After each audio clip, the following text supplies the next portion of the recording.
오늘 아침에 하나님께서 주시는 말씀은 요한계시록 11장 15절 그리고 3장 7절에서 13절입니다. 요한계시록 11장 15절은 신약성경 410페이지에 있습니다. 11장 15절 제가 읽습니다.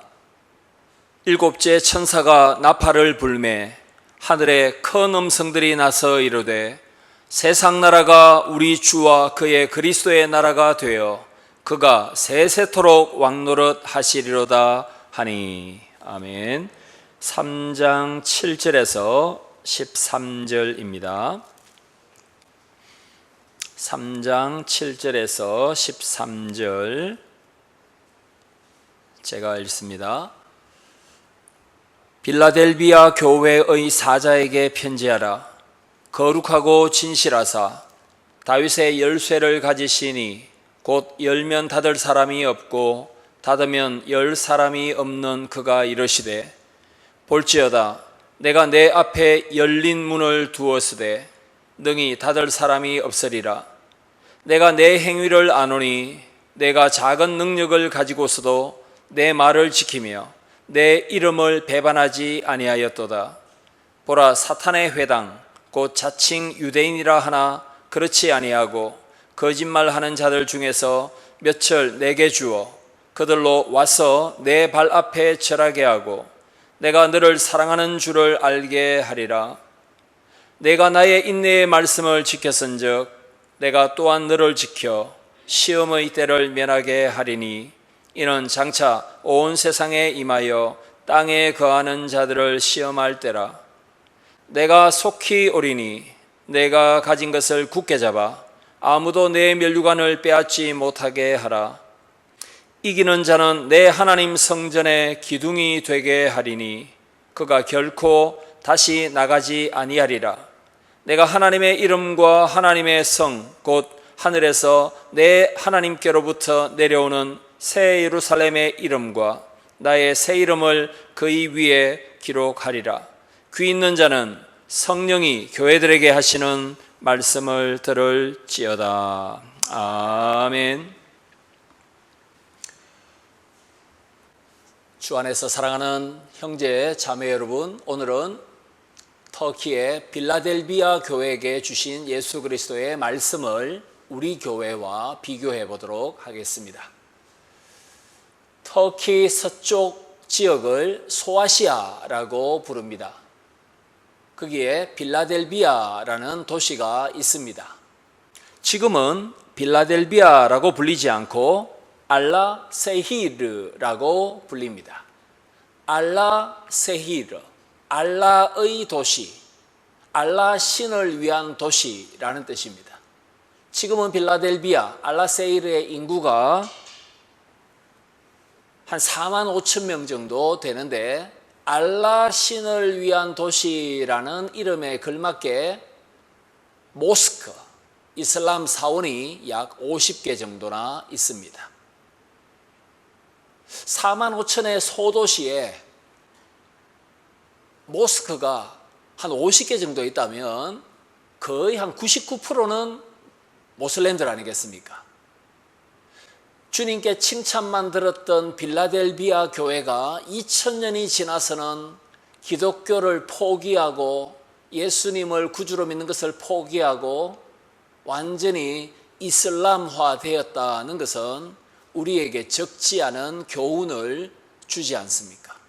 신앙을 끝까지 붙잡고 자녀들에게, 후손들에게 전수해 주는 것이 얼마나 귀중하고 또 힘들기도 한 일인가 하는 것을 빌라델비아 역사를 통해서 확인할 수 있습니다. 빌라델비아, 이 도시의 이름의 뜻은 형제사랑입니다. 형제사랑. 필, 이게 사랑이다 말이고 델피아, 아델피아, 이게 형제라는 말입니다. 그래서 형제를 사랑하다, 이것이 빌라델비아의 도시의 이름의 뜻입니다. 미국 동부에도 필라델비아라는 도시가 있습니다. 거기에 개혁주의 웨스트민스터 신학교도 있습니다. 필라델비아라는 도시의 이름이 어떻게 생겼느냐 하면 주전 2세기에 버가모의 왕국이 있었습니다. 거기에 아탈루스 2세가 통치하고 있었습니다. 7교회 중에서 가장 역사가 짧은 신생 도시에 있던 교회가 필라델비아입니다. 역사가 그렇게 길지 않습니다. 주전 한 160년경 그때 만들어진 도시가 필라델비아입니다. 이 도시를 건설했던 왕의 이름이 바로 필라델비아입니다. 그런데 왜 왕의 이름이 형제사랑 필라델비아냐 하면 자기 선임 왕이었던 형님을 존경하고 사랑했기 때문입니다. 자기 형님을 얼마나 사랑했던지 형을 대신하여 이 필라델비아 왕이 로마를 방문한 적이 있었습니다. 이때 황제가 이렇게 말합니다. 너의 형 왕은 로마를 반대하는 세력과 지금 합작하여 음모를 꾸미고 있다. 너의 형은 반로마적인 인물이다. 차라리 너가 왕이 되라. 이렇게 유혹했습니다. 이때 필라델비아 동생이 뭐라고 말합니까? 내 형이 왕인데 내가 어떻게 왕이 되겠습니까? 나는 형을 존중합니다. 형을 사랑합니다. 바로 이 사건 때문에 사람들이 당신의 이름은 필라델비아라고 짓습니다. 원래는 아탈루스 2세였지만 아탈루스 2세 필라델비아 이렇게 이름을 하나 더 추가해 주었습니다. 필라델비아, 많은 우상을 숭배하는 신전과 황제들을 신격화하여 예배했던 황제 숭배의 장소가 바로 필라델비아입니다. 그래서 필라델비아가 어떤 별명을 가지고 있었냐면은 작은 아테네. 여러분, 그리스 아테네에 신전이 얼마나 많습니까? 그래서 아테네의 축소판이라고 불린 도시가 바로 필라델비아입니다. 그런데 여러분, 소아시아 7교회가 어떻게 배치가 되냐면은 에서버두사빌라 이렇게 되어 있습니다. 에베소, 스무나, 버가모, 두아디라, 사데, 필라델비아. 그러니까 필라델비아가 제일 오른쪽 동쪽에 있는 도시입니다. 이 한 바퀴를 다 도는데 500km가 걸립니다. 이게 광활한 지역에 있는 7교회죠. 라오디게아 교회가 제일 오른쪽에 이 골로새 근처에 있습니다. 그리고 바로 옆에 필라델비아 교회가 있습니다. 라오디게아 교회와 필라델비아 교회는 오른쪽 동쪽에 있습니다. 그래서 원래 필라델비아라는 도시가 왜 건설이 됐냐면 터키 동쪽에 그리스 문화와 종교를 보급하기 위해서, 그리스 문화와 종교를 헬레니즘이라 부르죠. 터키 동쪽에 헬레니즘을 전파하고 포교하기 위해서 건설된 도시가 바로 필라델비아라는 것입니다. 그래서 터키 동쪽 문화의 확장을 위한 관문 역할, 통로 역할을 한 도시가 필라델비아다라는 것을 우리가 기억을 하면 좋겠습니다.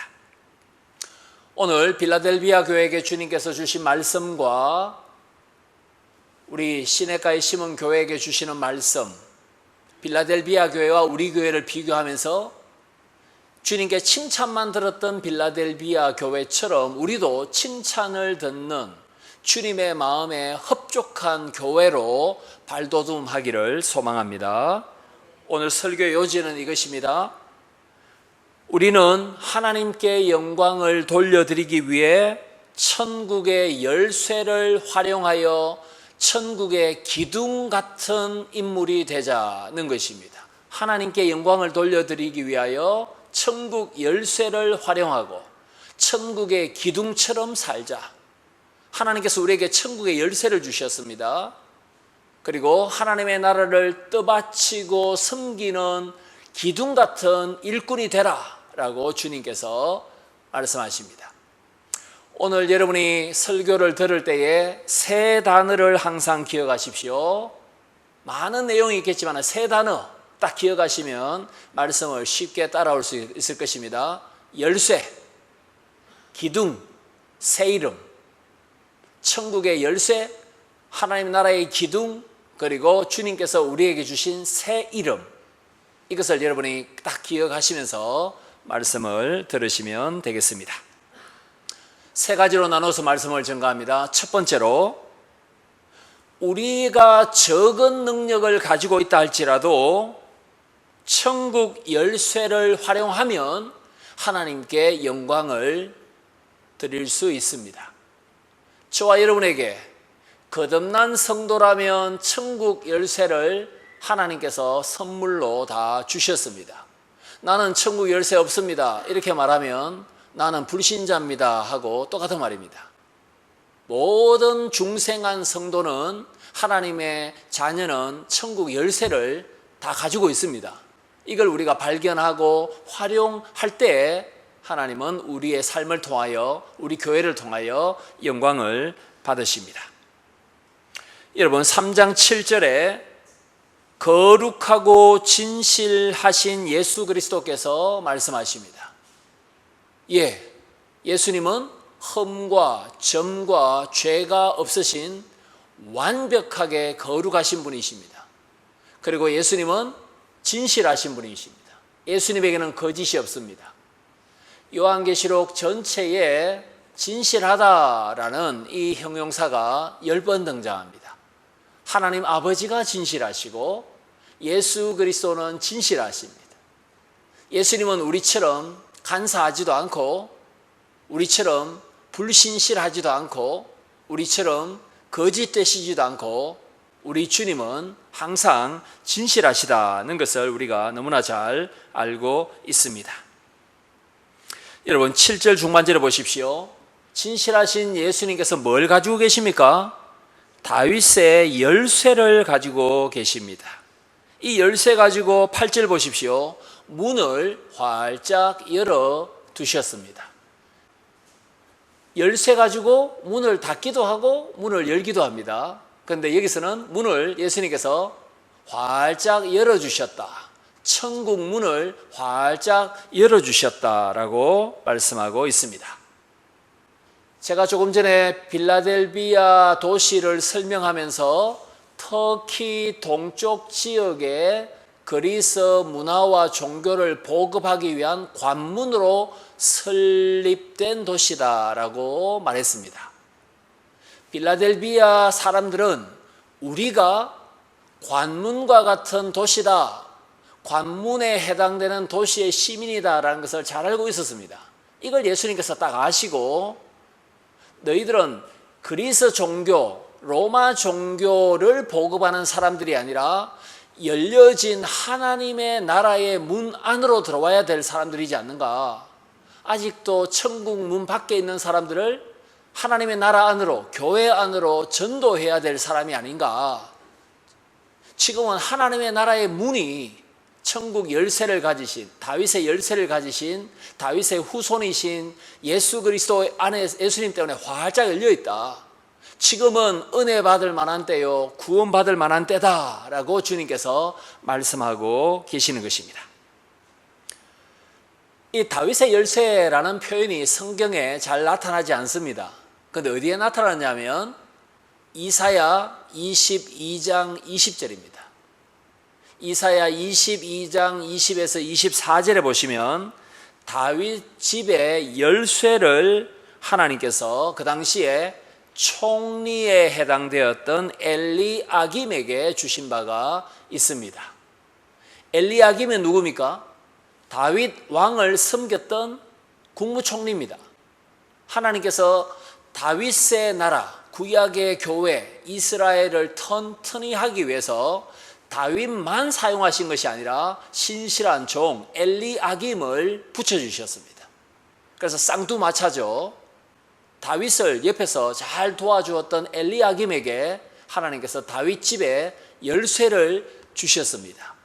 그래서 하나님의 사랑과 하나님의 정의로, 하나님의 말씀으로 다윗이 이스라엘을 잘 통치할 수 있도록 엘리야김이 하나님의 나라의 열쇠를 잘 활용했더라라는 말씀이 이사야 22장에 있습니다. 사랑하는 성도 여러분, 그러면 이 열쇠가, 천국 열쇠가 2021년 7월 18일 우리에게는 어떤 열쇠입니까? 어떤 열쇠입니까? 아파트 열쇠는 분명히 아닐 것이고 차키도 아닐 것이고, 이 열쇠가 바로 마태복음 16장과 18장에 두 번 나오지 않습니까? 예수님은 살아계신 하나님의 아들 그리스도입니다 라는 베드로의 고백, 그때 주님께서 베드로에게 천국 열쇠를 주십니다. 땅에서 매면 하늘에서 매어질 것이요 땅에서 풀면 하늘에서도 풀려질 것이다. 마태복음 18장 18절에 있는 말씀이죠. 베드로는 사도로서 예수 그리스도의 복음을 전했던 사람입니다. 베드로전서, 베드로후서를 기록했던 사람입니다. 예수 그리스도의 부활의 증인 사도입니다. 베드로가 받았던 천국 열쇠는 무엇입니까? 길이요 진리요 생명과 부활이신 예수 그리스도의 복음을 제대로 이해하고 해석하고 선포하고 가르친 것, 이것이 바로 베드로가 가지고 있었던 열쇠입니다. 하나님의 말씀을 제대로 배우고 실천하고 전하는 것, 이것이 바로 천국 열쇠를 활용하는 우리의 삶입니다. 분명히 작년 12월 말에, 그리고 분명히 1월 1일에 2021년에는 성경을 일독해야지라고 여러분이 다짐하셨을 것입니다.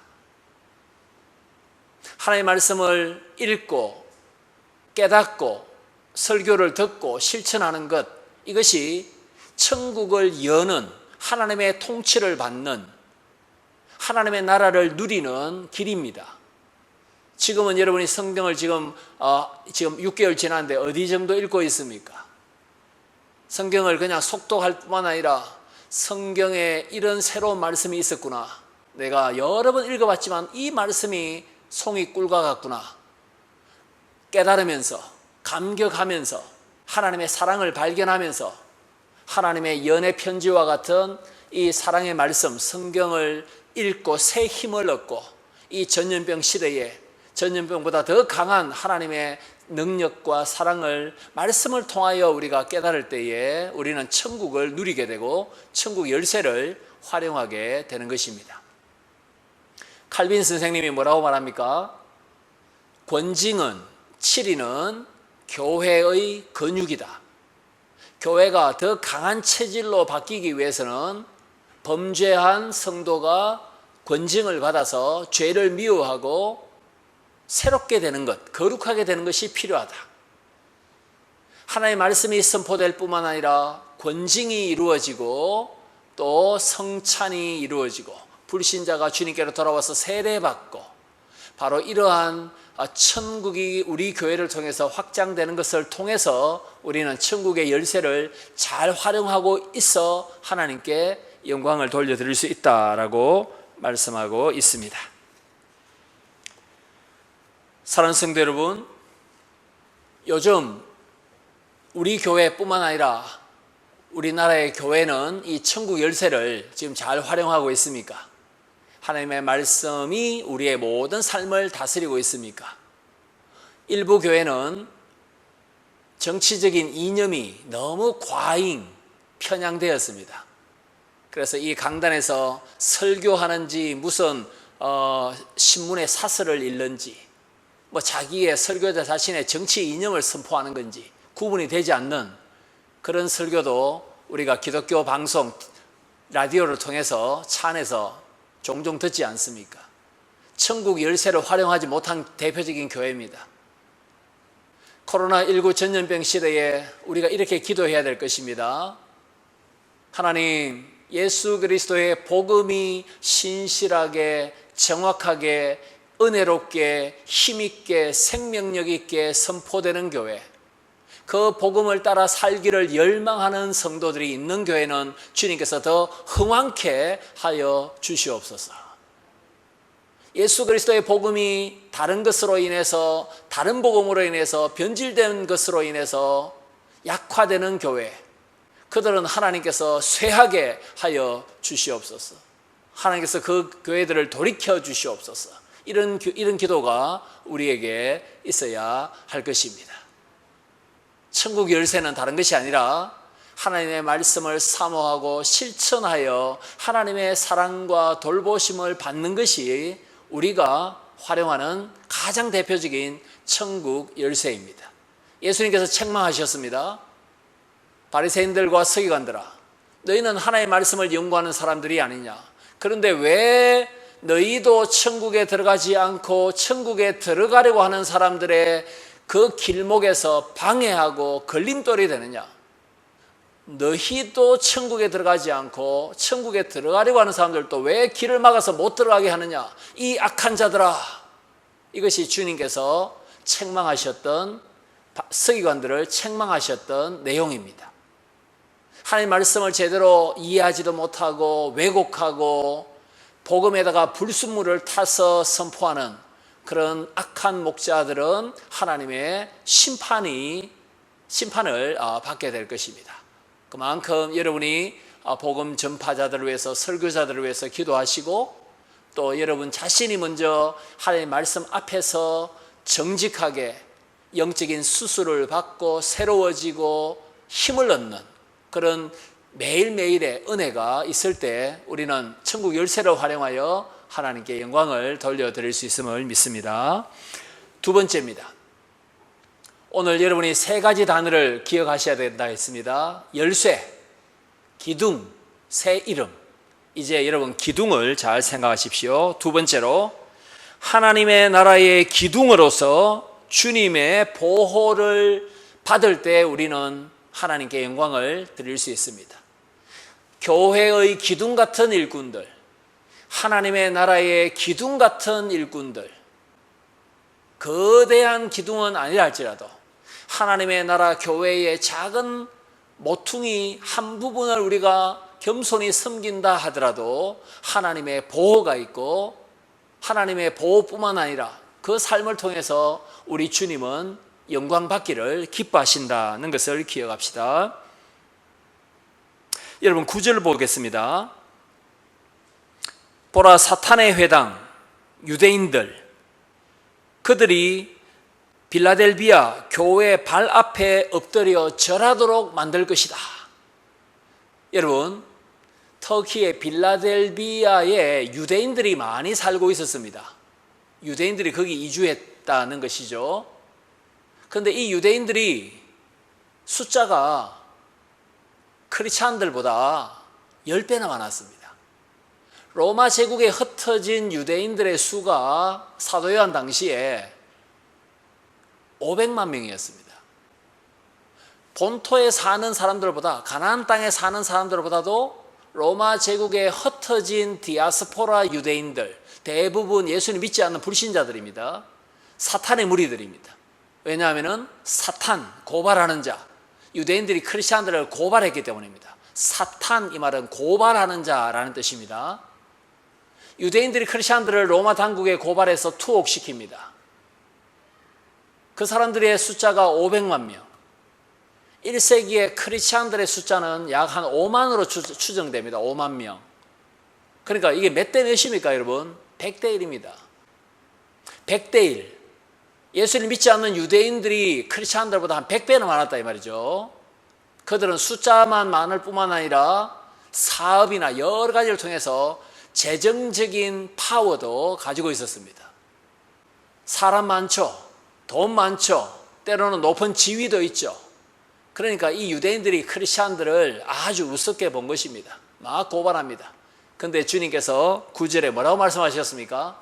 대역전이 일어날 것이다. 유대인들이 빌라델비아 교회 발 앞에 엎드려 절하게 될 것이다. 내가 그렇게 만들 것이다 라고 주님께서 말씀하십니다. 이게 복음입니다. 복음은 역전의 복음이죠.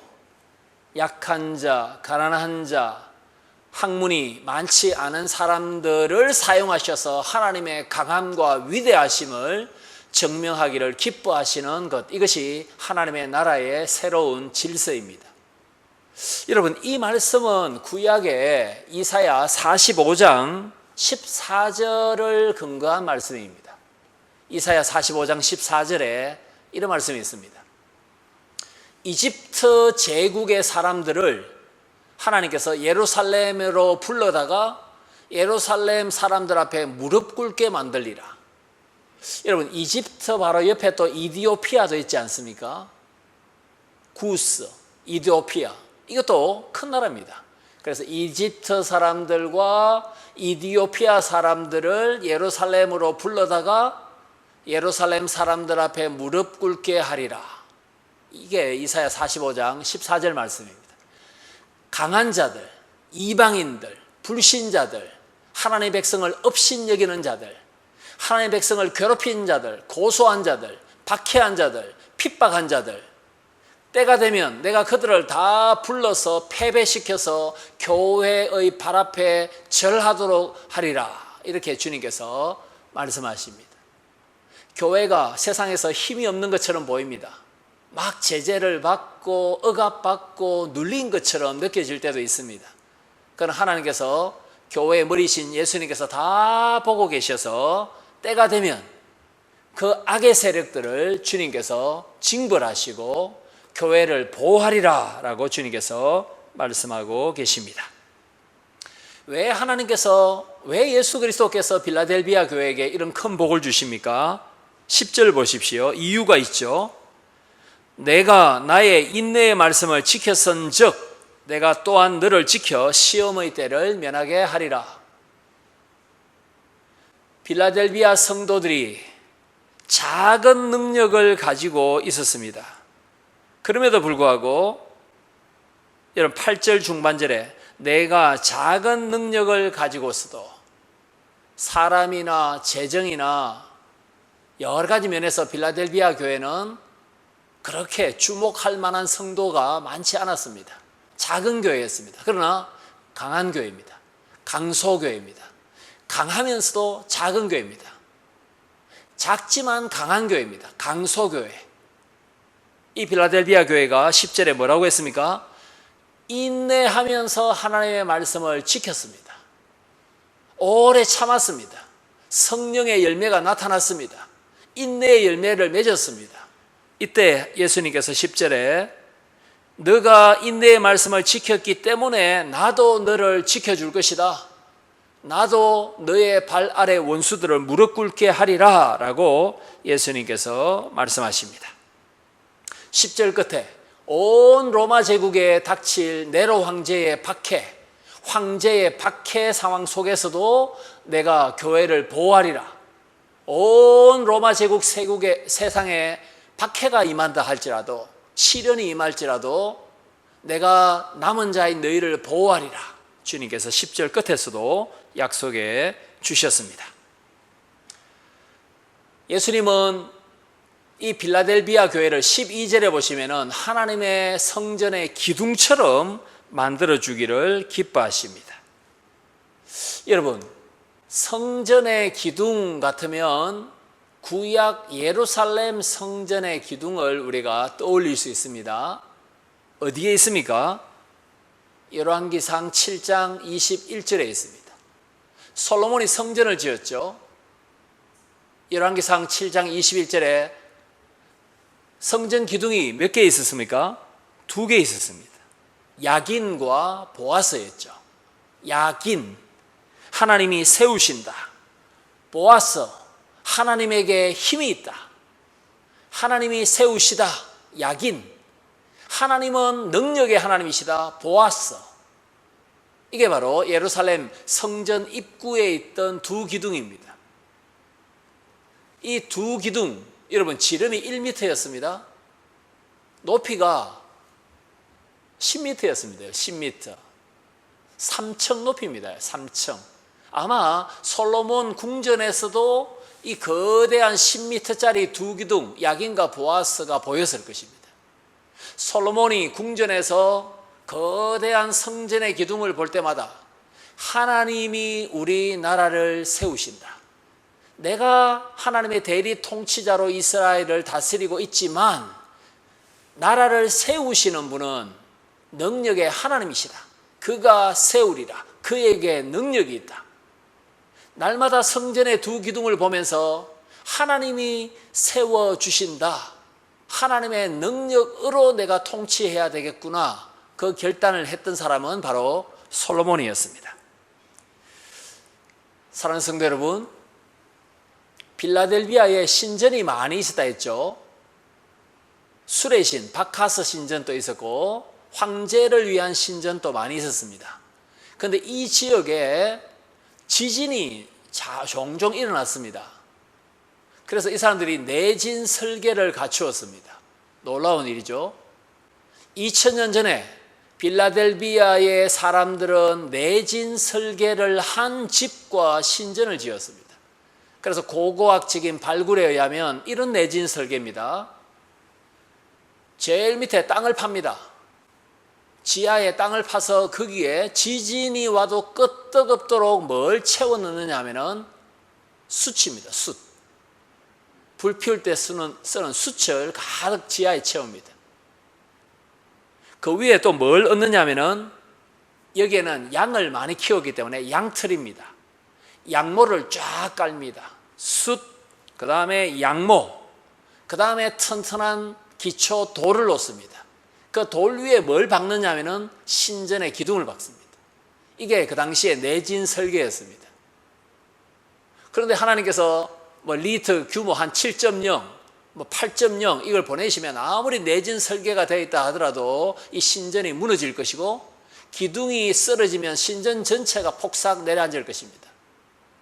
그래서 신전에서 제사 드리는 사람이 지진을 감지하면 주로 어디로 도망쳤느냐 하면 포도밭에 도망쳤습니다. 건물 안에 있으면 다 죽으니까, 맞죠?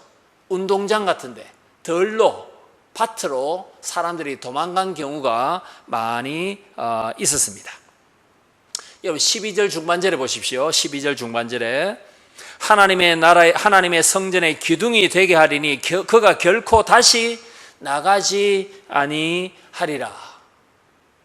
빌라델비아에 있던 불신자들은 지진이 오면 신전에서 제사 드리다가 포도밭으로 운동장으로 다 피신하고 나가버렸지만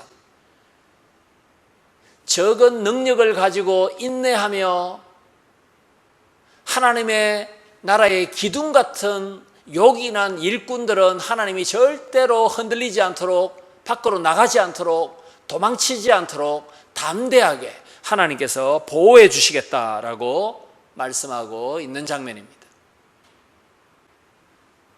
갈라디아서 2장 9절에 사도 바울은 예루살렘 교회의 기둥 같은 인물, 예루살렘 교회의 기둥 같은 인물 하면서 베드로, 야고보, 그리고 요한계시록을 기록했던 사도 요한을 언급한 바가 있습니다.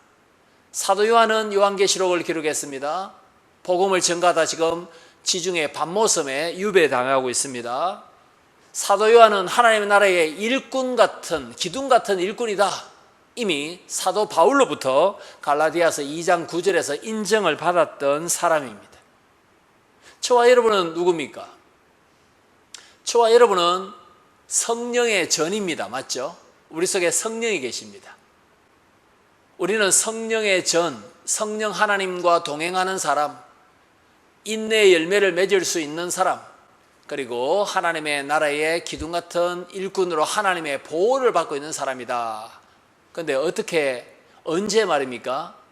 적은 능력을 가지고서도 인내하며 참으며 하나님께 순종할 때 주님께서는 우리를 더 사랑하시고 더 보호하시고 쫓겨나지 않도록 보호하셔서 우리를 통해서 영광을 받으신다라고 말씀하고 있습니다. 여러분, 요한계시록이 기록될 당시에 로마 황제가 아주 악한 황제, 바로 네로였습니다. 네로가 빌라델비아 사람들, 시민들 절반을 강제로 다른 도시로 이주를 시켜버렸습니다. 쫓아내버렸습니다. 마음에 들지 않는다고. 네로는 변덕쟁이입니다. 그리고 필라델비아가 포도밭으로 또 유명한 도시인데 포도밭 많은 밭들을 폐쇄시켜 버렸습니다. 그러나 우리 주님은 그렇게 하지 않습니다. 우리 주님은 작은 능력을 가지고 인내하는 성도들, 신실하게 살려고 애쓰는 성도들, 하나님의 말씀 앞에서 천국 열쇠를 활용하고 할 말씀대로 살려고 하는 성도들을 쫓아내고 폐쇄시키는 것이 아니라 보호하시고 쫓겨나지 않도록, 밀려나지 않도록 보호하시고 우리를 통해서 영광을 받으시는 분인 줄 믿습니다. 마지막 세 번째입니다. 오늘 설교의 요지가 무엇입니까? 이번 한 주 저와 여러분이 어떻게 살자는 것입니까? 하나님께 영광을 돌리기 위하여 천국 열쇠를 활용하고 기둥처럼 살자. 이것이 오늘 설교의 요지였습니다.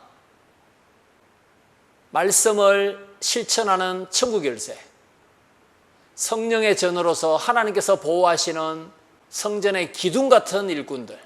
이제 마지막 세 번째, 새 이름을 우리가 기억해야 됩니다. 새 이름, 주님께서 우리에게 주신 새로운 이름 말입니다. 마지막 세 번째입니다. 우리가 어떻게 이번 한 주 하나님께 영광을 돌려드릴 수 있습니까? 예수님의 신부로서 하나님께서 주신 새 이름에 합당하게 살아야 됩니다. 하나님께서 우리에게 이름을 하나씩 지어주셨습니다. 예수님의 신부라는 이름, 그리스도인이라는 이름, 그리스도에게 속한 자라는 이름, 그 이름에 합당하게 살 때 우리는 하나님의 기쁨이 될 수 있습니다. 여러분 12절 보십시오. 12절 끝에 내가 하나님의 이름과, 여기서 말하는 하나님은 성부 하나님이십니다. 성부 하나님의 이름, 하나님의 성, 하나님의 도시, 곧 하늘에서 내 아버지 하나님께로부터 내려오는 새 예루살렘의 이름, 그리고 예수 그리스도의 새 이름을 이기는 성도 위에 기록하리라. 여러분, 이번 주에 오늘 하나님께서 우리에게 주신 이름이 엄청나다라는 것을 기억해야 됩니다. 성부의 이름이 우리에게 있습니다. 그래서 우리가 하나님 아버지 이렇게 부를 수 있는 것입니다. 성부의 이름이 우리에게 새겨져 있다, 이 말은 아버지 하나님과 우리가 친밀한 교제를 누리고 있다, 이 말입니다. 그리고 하늘에서 내려오는 새 예루살렘 성, 계시록 21장 2절에 새 예루살렘 성, 예수님의 신부라는 이름을 우리에게 주셨습니다. 세 번째, 예수 그리스도의 새 이름을 우리에게 주셨습니다. 그래서 우리가 그리스도인이 된 것입니다.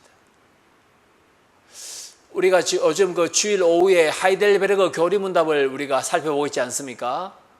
오늘 우리가 오후에 살펴볼 내용이 이 내용입니다. 예수 그리스도는 왕, 제사장, 선지자 3직을 감당하셨습니다. 그런데 왜 예수님을 믿는 사람에게 그리스도인이라는 이름을 주셨습니까? 왕, 제사장, 선지자 3직을 감당하신 예수님처럼 우리도 왕처럼, 우리도 선지자처럼, 우리도 제사장처럼 살라고 그리스도인이라는 이름을 주셨습니다 라고 하이델베르그 교리문답은 설명합니다. 우리가 그리스도인입니다. 왕같은 제사장으로 살기 위해서 그 이름을 우리에게 주님께서 주셨다라고 말씀하고 있습니다. 사랑하는 성도 여러분, 저와 여러분에게 얼마나 많은 이름을 주님께서 주셨습니까? 그런데 이것도 사도 요한 당시에 빌라델비아 도시가 경험했던 어떤 역사적인 사건 때문에 예수님께서 의도적으로 이름 이렇게 세 번이나 12절에서 언급하고 계십니다.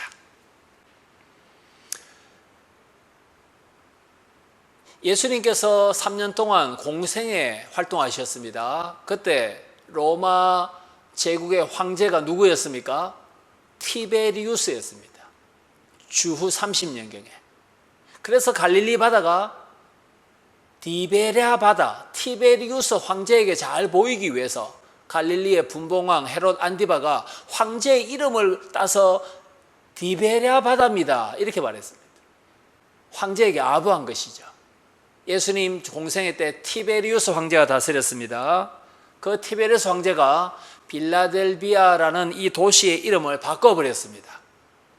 새로운 가이사랴, 새로운 시저의 도시, 새로운 황제의 도시 이렇게 바꿔버렸습니다. 새 이름을 줬죠. 그 다음에 나중에 주후 70년경에 베스파시안 황제가 빌라델비아의 이름을 바꾸었습니다. 플라비아 빌라델비아. 이 플라비아 이 말은 베스파시안 황제의 이름입니다. 자기의 이름을 따서 베스파시안 황제를 숭배하는 빌라델비아, 플라비아 빌라델비아 이렇게 이름을 바꿔버렸습니다. 빌라델비아 도시는 자기 의지와 상관없이 황제로부터 두 번이나 이름이 바뀌었던 도시입니다. 새로운 가이사랴, 플라비아, 빌라델비아. 이런 이름은 그렇게 중요하지 않습니다. 마산이 창원으로 바뀐 것, 그게 그렇게 중요한 것은 아닙니다. 좋아하는 사람도 있고 싫어하는 사람도 있겠죠. 그러나 주님께서는 우리에게 아버지 하나님의 이름을 새겨주시고 예수 그리스도의 이름을 새겨주시고 어린 양 신부라는 이름을 우리에게 주십니다. 놀랍지 않습니까? 세례받을 때 보십시오. 내가 성부와 성자와 성령의 이름으로 세례를 주노라.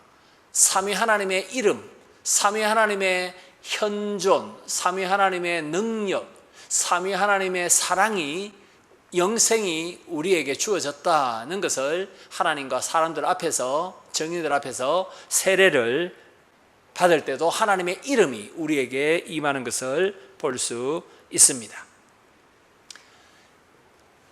우리에게 있어서 가장 영광스러운 이름은 무엇입니까? 크리스찬입니다. 크리스찬. 그리스도의 것. 그리스도의 소유. 마귀의 소유가 아닙니다. 그리스도의 소유. 예수님의 보물 1호. 예수님의 재산 목록 1호. 예수님의 기쁨. 이게 크리스찬이라는 이름의 뜻입니다. 그래서 이번 한 주 우리는 만인 제사장으로서 예배의 삶, 만인 왕으로서 하나님의 통치를 뜻을 따라 사는 삶, 복음을 전하는 만인 선지자로 그리스도인으로서 우리가 살아야 할 줄 믿습니다. 말씀을 맺습니다. 빌라델비아 교회, 가장 신생 도시의 교회, 그리고 가장 가난한 교회였습니다. 작은 능력을 가지고 있었습니다. 그러나 7교회 중에서 서문화 교회와 더불어서 이 교회는 주님께 칭찬만 들었습니다. 가장 부유했던 라오디게아 교회, 미지근한 교회라고 나중에 책망받지 않습니까? 작지만 강한 교회 될 수 있습니다. 작지만 인내의 말씀을 지켜서 그리스도인으로서, 예수님의 신부로서, 하나님 아버지의 자녀로서 세상을 이길 수 있는 기둥 같은 하나님의 일꾼들이 얼마든지 될 수 있다라고 이 아침에 우리에게 말씀하고 계십니다. 우리를 통하여 이 지역의 전도의 문이 좀 더 활짝 열릴 수 있도록 주님께서 전도의 문을 열어주실 수 있도록 광활한 문이, 유효한 문이 열릴 수 있도록 우리도 복음을 전가하고 교회 밖에 있는 사람들이 주님께로 돌아와서 생명을 얻고 그들도 견고한 튼튼한 하나님의 일꾼으로 성장해 갈 수 있는 생명의 역사가 우리를 통해서 일어나기를 소망합니다. 기도하겠습니다.